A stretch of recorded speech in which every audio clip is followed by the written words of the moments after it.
sekalian. Ya, hari ni kelas-kelas pengajian, belajar-belajar sekolah, universiti, kolej apa semua, Ustaz pun kena tengok balik tuan-puan, biar kita kembali kepada nilai-nilai yang mungkin kita panggil ortodoks, tapi sebenarnya itu nilai-nilai fundamental dalam menuntut ilmu. Nilai apa? Nilai adab. Kadang-kadang kita ngajar tuan-puan sekalian, bila time test ada nama pensyarah. Satu sem belajar nama pensyarah tak tahu. Bila dah bagi kertas exam, boleh bertanya dengan apa? Penyelia peperiksaan. Minta maaf, doktor nak tanya siapa nama pensyarah saya tu? Yang mana satu? Kata penyelia tu. Alah, ni yang gemuk-gemuk sikit tu, yang rendah-rendah. Subhanallah, satu sem belajar tak tahu nama pensyarah. Bermakna kamu tak pernah kisah siapa yang mengajar kamu. Bermakna kamu tak sebut nama dia dalam doa kamu. Allahu Akbar, macam nak dapat keberkatan ilmu. Ya, ustazah pun kadang-kadang tengok juga benda tu bila exam ni, tengok nombor satu tu, tengok macam mana dia tulis nama kita. Macam-macam nama keluar. Macam-macam nama. Ya, tapi tak apalah, kita ampunkan je lah kan. Dia rasa nak tolak satu markah kan, ya. Subhanallah, jaga tak nak benda tu timbul. Awal masuk SEM saya akan cakap, minta maaf. Ya, ini daripada adab menuntut ilmu. Biar kita tahu siapa guru kita. Ya, siapa nama dia. Biar boleh kenal pasti. Jangan besok 10 tahun lagi jumpa cikgu kamu kata, rasa macam pernah jumpa kat mana? Cikgu kamu. Jangan melampau-lampau macam tu. Besok tak dapat barakah ilmu. Yelah, memanglah kita bukanlah guru yang mursyid, tapi paling tidak kita mengajarkan tuan-puan. Ya, ada. Tapi subhanallah hari ni tak tahu nak cakap macam mana. Ni hari ni, tengok hari ni. Macam mana nak jadi manusia yang benar? Dengan seorang guru yang memberikan kita ilmu. Ya, Allah jadikan wasilah nak dapat ilmu dengan izin Allah melalui guru ni. Pun kita tak boleh hargai.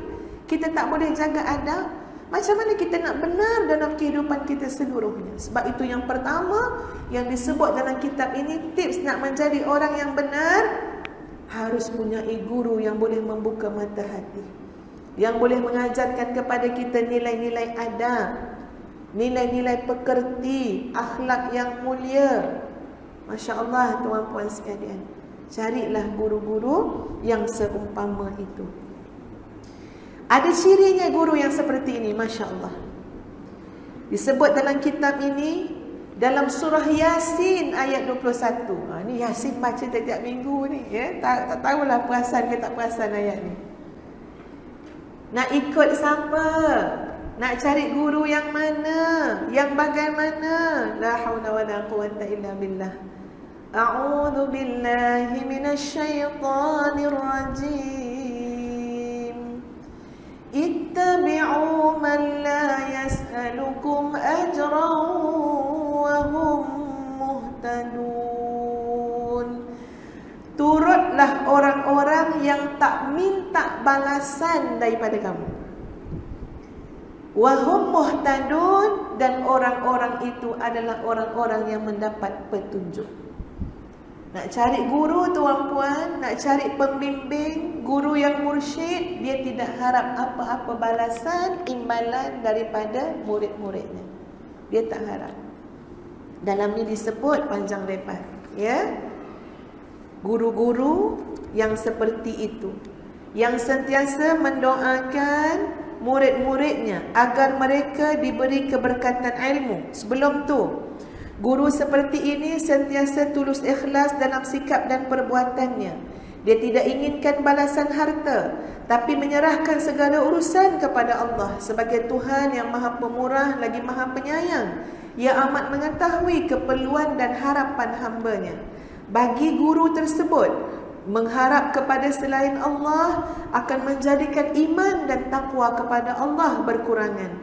Disebabkan ini bermakna hilangnya keyakinannya bahawa hanya Allah lah yang mampu memberikan segala-galanya, sedangkan manusia tidak mampu berbuat apa-apa. Harapannya hanyalah kepada Allah. Kemudian ditulis ayat 21 surah Yasin.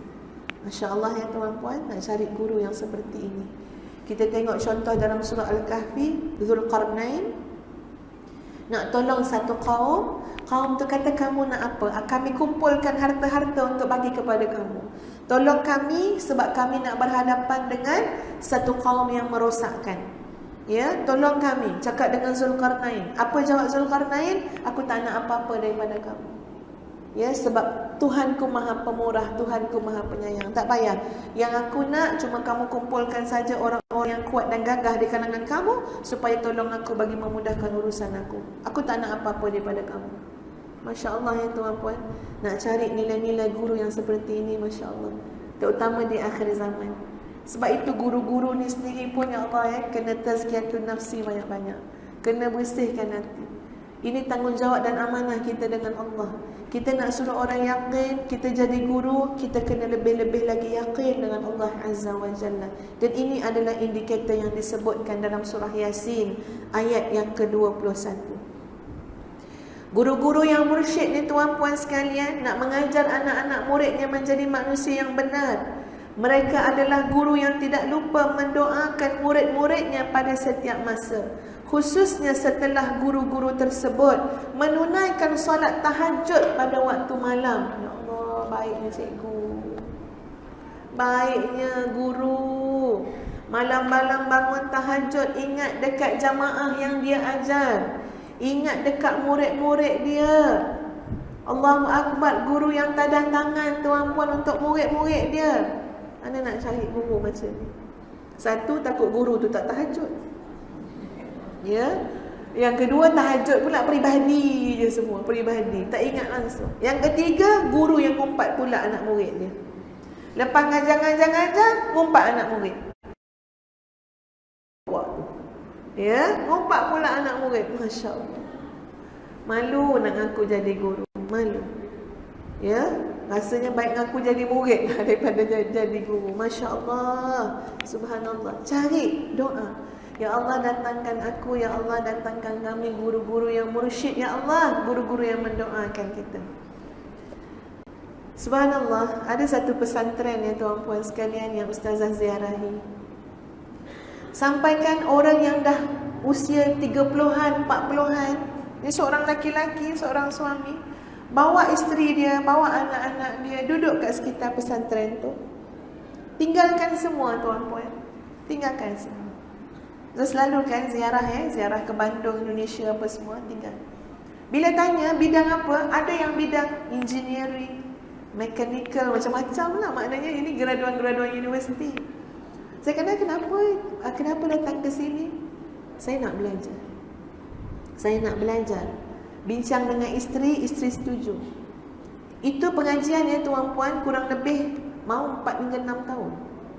Untuk betul-betul talaki habiskan segala kitab-kitab ya, kitab fiqh, kitab hadis, kitab tafsir, Masya Allah. Saya nak jadi orang alim. Saya nak kenal Allah. Ya.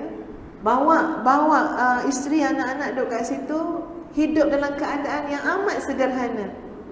Isteri tu masaklah, ya, masak bakso lah, kuih lah. Jadi malam-malam buat jualan dekat dekat pelajar-pelajar pesantren. Siapa nak beli, ya beli, tak nak beli tak ada masalah. Jadi alhamdulillah kami dapat hidup dengan sederhana. Tapi dia kata ustazah, dia kata kan, ya, nikmatnya tu saya tidak boleh perhargakan lagi dengan wang ringgit. Ustazah dengar tu tuan-puan, tak tahulah, dia terasa memang ya Allah, terasa bestnya. Ustazah faham tuan-puan, rasa apa?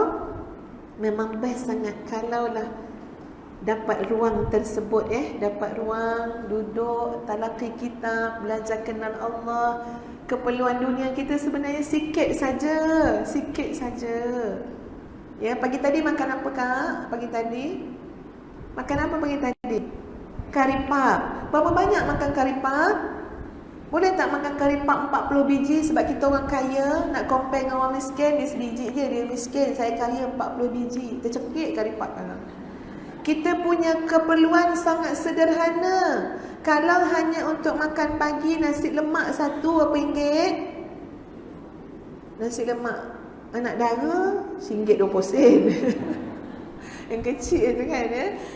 Jadi kan RM1.20. Makan tengah hari berapa ringgit? sebenar-benarnya keperluan hidup tu sederhana. Yang lebih tu apa? Nafsu besar. Jadi kata sahabat ni, tuan-puan, ya Allah, tidak dapat saya nak ceritakan nikmatnya yang tidak boleh diperhargakan lagi dengan harta benda dan wang ringgit.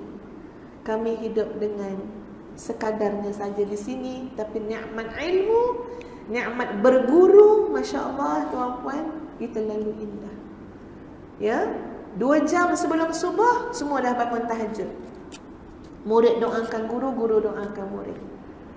Ya, dia punya zikir, wirid, Masya Allah, banyak sekali. Sangat banyak baca. Antara lepas subuh sampai waktu duha, itu waktu zikrullah. Kita nak buat dekat rumah tak terbuat. Waktu zikrullah. Nanti khailulah tidur. Masya Allah. Melihat, Ustazah tak buat, Ustazah baru lihat keadaan tu, suasana tu, baru sembang-sembang, dengar daripada sahabat-sahabat tu, rasa dia macam mana? Dah rasa dah sebahagian daripada nikmat dia. Allahu Akbar. Belum lagi melalui. Ini barakah tuan-puan, ini nikmat ilmu. Orang takkan pandai nilai nikmat ilmu tersebut kalau dia tidak ada adab dalam menuntut ilmu. Subhanallah. Ya, banyaklah yang kami berbincang tentang adab-adab tu. Sampaikan dia punya jaga adab, ya, guru yang jaga adab, yang ajar adab. Kalaulah seorang anak murid tu menunjukkan ada unsur-unsur penat, letih, tak berminat, nampak cara-cara tu, maka anak murid tu akan diminta bangun dan dapatkan rehat tu di luar, atau tak payah berada dalam majlis tu. Sampai tahap tu. Kau dah nampak menyandang macam tu kan. Ini contoh, saya tak nampak siapa-siapa. Saya tak pakai cermata hari ni, rabun sikit. Ya, kalau dah macam tu, ya kan. Dari segi adab. Memang Ustaz dengar pun saya kata, kalau macam tu Ustazah pun tak boleh masuk kelas itu tu. Ya, dia nak jaga anak. Masya Allah. Tapi betul tuan-puan, kalau tak ada kesungguhan untuk menjaga adab, kita takkan hargai ilmu. Tapi kalau kita kata, ya Allah memang betul lah, ya, bila belajar dengan syekh tu, kita kena duduk tegak-tegak, ya, kita kena ni, mau tak hargai ilmu yang dapat? Hargai, kita tahu effort kita tu, ya. Lepas tu siapa tak tulis, nanti dia suruh keluar. Mana pen kamu, mana kad kertas kamu. Macam mana kita akan datang dekat kelas yang penuh dengan adab? Kita akan sungguh-sungguh. Bukan kata, saya sebenarnya bukan nak datang dengar pun Ustaz, tak sengaja tadi sambil-sambil lalu nak pulang Tupperware kat kawan. Boleh ke duduk dalam majlis ilmu sengaja nak pulang Tupperware kat kawan? Niat tu betul kan lah, nak cari ilmu, nak belajar. Ini adab, tuan, adab. Ya, subhanallah. Lama pula kita main bebel kat sini kan.